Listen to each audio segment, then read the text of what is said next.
Sabe, eu me chamo Ana Luna e no vídeo de hoje vai ser uma minha rotina de estudos e um pouquinho de cada coisa que eu comento com vocês. E se você gosta desse estilo de vídeo, já se inscreve aqui no canal, comente aqui embaixo. E outro detalhe, se você quer saber o que eu vou estudar nesse semestre, que eu tô no quinto semestre da Faculdade de Engenharia de Software na Uniaselv, tem um vídeo aqui embaixo que eu tô contando pra vocês direitinho o que eu vou estudar, minha opinião sobre a faculdade e tudo mais, que é o vídeo anterior. Então não esqueça de assistir aquele lá também, que é muito importante aquele vídeo, e também assistir esse daqui. Então agora oficialmente começando os estudos, eu tô estudando um pouquinho sobre CSS, né? Fazendo um projeto que eu falei pra vocês nos vlogs passados, que tinha esse daqui da Rocket City, que eu ainda não terminei. E tô começando a fazer lá, ainda tô reconfigurando as coisas. Agora é o segundo turno, vamos assim dizer, de estudar. Eu comecei a estudar mais ou menos umas 10 e pouquinho, e fiquei até umas 11 e pouco. Depois disso, parei, eu fui almoçar, fui descansar um pouco, assisti um pouquinho de Dexter, que eu tô assistindo. E agora, que é mais ou menos umas 2 e pouco, nem sei que horas são agora exatamente. Deixa eu ver. São 2h30, 2h24, 2h30. E agora vai ser o segundo turno do que eu vou começar a estudar, concluindo, né? Tem uma coisa no meu código lá de CSS que não deu certo, que foi a estilização do nickname lá, certinho. E não deu certo a questão dos padrões, eu não sei o que aconteceu. Vou bater cabeça agora pra olhar o que realmente aconteceu. E é bom que esses desafios, essas coisas que quebram o nosso código, é uma forma que você pode pesquisar, se aprofundar mais para entender o que tem de errado ali. Às vezes é uma coisa muito simples, às vezes é uma coisa mais complexa, mas isso faz parte de a gente aprender e evoluir cada vez mais, né? Dar um pouquinho ainda desse conteúdo. Aí eu já mostrei no vídeo passado. Se você não assistiu o vídeo passado eu conto o que eu vou estudar, né, no quinto semestre de Engenharia de Software. Então, dá uma olhadinha, esse vídeo é muito bom, é bem informativo. Se você gosta da área, assim, de TI, de Engenharia de Software e tá querendo saber mais aprofundado, é bem interessante lá esse vídeo que eu conto pra vocês, entendeu? E já não esquece de dar um like, se inscrever, comenta aqui embaixo se você já fez algum curso, qual área você quer seguir, me conta aí. É a primeira pausa, né? Literalmente, a primeira pausa, assim, de fato, que eu vou esticar as pernas, lanchar, que vai ser uma pausa longa. Eu fiquei estudando por 1h e 16 minutos, exatamente. E aí eu vou dar uma pausazinha aqui, vou esticar as pernas, vou fazer qualquer outra coisa, né? Eu lanchei, tô dando uma descansada aqui. Eu tô pensando se eu vou continuar estudando o negócio do curso, né, que eu tô fazendo, que é complementar, ou se eu dou uma olhadinha já no negócio da faculdade. Eu ainda tô pensando. Antes de fato começar a estudar um conteúdo da faculdade em si, eu sei que tá um pouco novo, tipo, um pouco recente para eu começar a estudar, porque hoje ainda é 19 de janeiro, mas hoje eu vou fazer a pré-organização de o que eu vou estudar. Isso eu vou realmente começar a estudar amanhã, entendeu? Para a faculdade, porque eu tô mesclando um conteúdo e outro durante, né, esses dias. Então vamos lá. Por quê? Porque eu vou começar a estudar com antecedência. Primeiramente, eu tenho muita coisa para estudar, tanto do curso mesmo, tanto da faculdade, e também outros projetos pessoais, outros objetivos pessoais. Eu tenho muita coisa para estudar e eu preciso me organizar. Se eu deixar para estudar para a faculdade em cima da hora, muito próximo, talvez eu não consiga. Então, assim, eu quero me organizar com antecedência, que é isso que eu estou mostrando para você agora. Primeiramente, como eu utilizo a inteligência artificial para me ajudar e me incentivar e me organizar durante os estudos. Eu uso o ChatGPT, eu crio um projeto lá no ChatGPT, primeiramente, eu vou explicar aqui. E nesse projeto eu baixo todos os arquivos da faculdade. Livro, gabarito, exercício, tudo que for. Ou se não, eu vou lá, transformo em PDF e mando para o ChatGPT algumas outras informações que eu acho relevante, que vai agregar na hora de eu estudar. Porque o que acontece? A gente, no meu caso, estuda EAD. Eu só tenho uma aula uma vez por semana e para eu entrar em contato com um professor, mediador, todo aquele procedimento, eles demoram para responder. Até lá, menina, eu já tô caducando, até eles realmente me responder e resolver minha dúvida, entendeu? Ou senão eu tenho que esperar a próxima aula e isso acaba me atrasando. Então, o que eu pensei? Como eu posso usar a inteligência artificial ao meu favor para me ajudar em relação a isso? pego todos os arquivos, jogo lá no ChatGPT. E o que eu faço? Primeiramente, eu peço para ele me ajudar, dando uma introdução, me explicar o que eu vou estudar, como é que é o conteúdo, linkar os principais tópicos e assim por diante. Só que assim, ajuda é diferente do que se apoiar em uma inteligência artificial. Eu peço ajuda, mas eu não deixo ela fazer tudo por mim. Eu gosto de fazer o quê? Dúvida, eu gosto de pedir exemplos práticos de várias linguagens, entendeu? De determinados exercícios. Ou senão, eu não entendi conceito tal sei lá, de Java, ou se não de, como é que eu posso dizer? Banco de dados. Eu vou lá e pergunto, pesquiso, crio o prompt daquela minha dúvida e eu tenho uma resposta um pouco mais rápida. Mas aí vem um outro ponto importante. A inteligência artificial, ela erra também, entendeu? Tudo bem que ela é muito mais precisa, mas ela erra. Então, você tem que prestar muita atenção nas fontes, não pode confiar cegamente na inteligência artificial.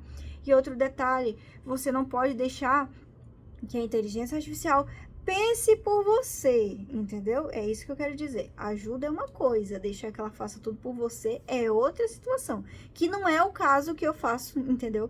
Eu peço ajuda, eu peço meios, dúvidas, então é assim que eu uso para estudar. Te ajuda muito. E outra coisa, de maneira bem produtiva, se você souber usar, logicamente, a inteligência artificial em prol da produtividade, em prol do seu estudo e tudo mais, você consegue ser bem mais produtivo, principalmente porque é muito conteúdo para a faculdade, tipo, em um período muito curto.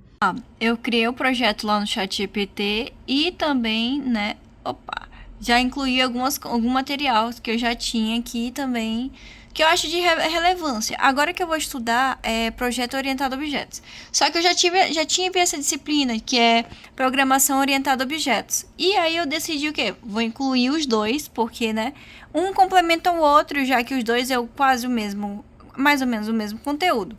Então, já um complementa o outro. E aí já ajuda melhor, bem melhor, no meu aprendizado. Eu fiz um prompt bem genérico mesmo, sem tanto planejamento, né? E engenharia de prompt. Eu fiz bem simples mesmo, só pra gente ter uma noção de mais ou menos como funciona.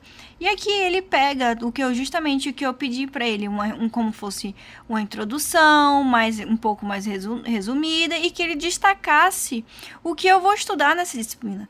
E aí que eu falei para vocês, eu estudei também programação orientada a objetos, ele meio que compara aqui, ó.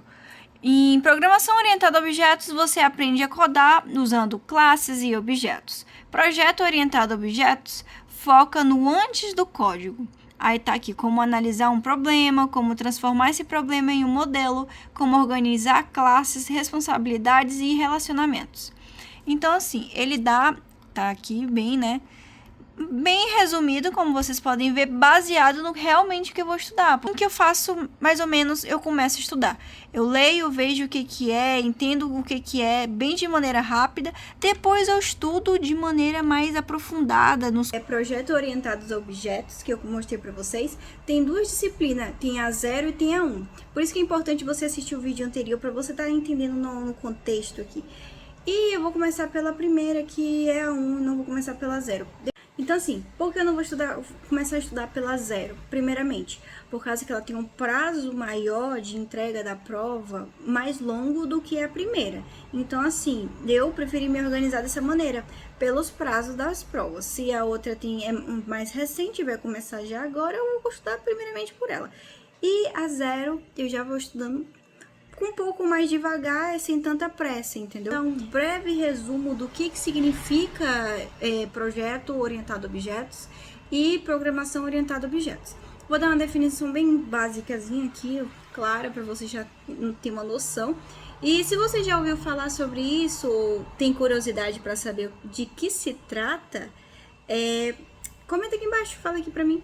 É isso. Então, assim, de uma maneira bem clara, resumida, sem tanta abrangência, assim, a diferença entre programação orientada a objetos e projeto orientado a objetos, que é o quê? O projeto é uma forma de planejar, de pensar e de organizar. Então, assim, ela vem antes, de fato, de você programar orientado a objetos. Já a parte de programar orientado a objetos é exatamente isso. Você pegar tudo que você planejou, tudinho que você organizou e implementar no seu código, entendeu? Para você programar orientado a objetos, você tem que ter uma linguagem que é orientada a objetos. E a famosa Java, que é orientada a objetos, por exemplo, Python é orientado a objetos, C# também é orientado a objetos. Então, assim, essas linguagens você pode utilizar para programar orientado a objetos, usando os paradigmas. Praticamente, na atualidade, tudo é pensado em projetado orientado a objetos. Porque assim, fica fácil a manutenção, fácil a reutilização de código, porque programação orientada a objetos utiliza a herança. Então, assim, é fácil de manter, entendeu? É fácil de manter e é uma maneira atual de pensar, desenvolver os projetos, softwares, grandes, pequenos até. Então, assim, quais seriam os conceitos da programação orientada a objetos? Seria o quê? Classes, herança, encapsulamento, abstração, polimorfismo, associação e acoplamento e coesão, né? Eu não sei se eu falei, repeti já algumas, mas assim, grosso modo, seria esse o conceito. Então, assim, o projeto orientado a objetos surgiu na década de 1970, 80, por causa que os softwares já estavam muito complexos, era muito difícil de manter, muito difícil de saber do que se tratava aquele projeto, aquele código e como era a manutenção dele. Então, o que foi feito? Criaram uma forma de planejar antes de codar. Essa é a grande realidade. E aí surgiu o que? Só programar e fazer as coisas na loucura não estava dando mais certo. Era necessário se organizar antes e planejar. Então foi assim mais ou menos o surgimento, né? Então, assim, a importância de você saber programar orientado a objetos e planejar orientado a objetos é justamente porque praticamente na nossa atualidade tudo é voltado a um pensamento crítico e um pensamento construtivo de como se planejar algo para depois você desenvolver algo.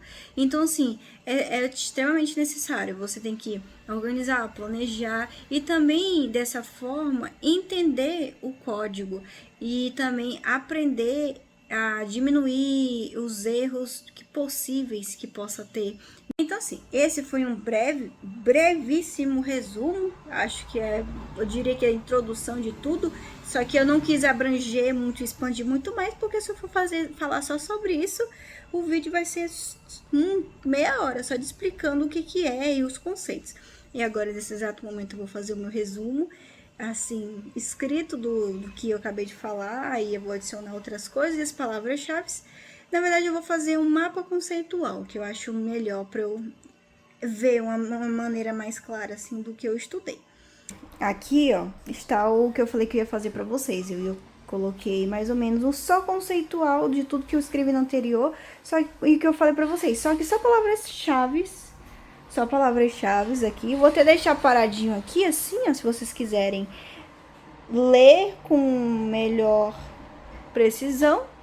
Só pausar aí, ó. É isso aí, tá vendo? Então, gente, antes de tudo, lembrando novamente, eu sei que eu tô lembrando várias vezes, mas se inscreve no canal, curte e comenta aí, porque estamos com 861 inscritos, eu acho, e vamos tentar chegar no 1000.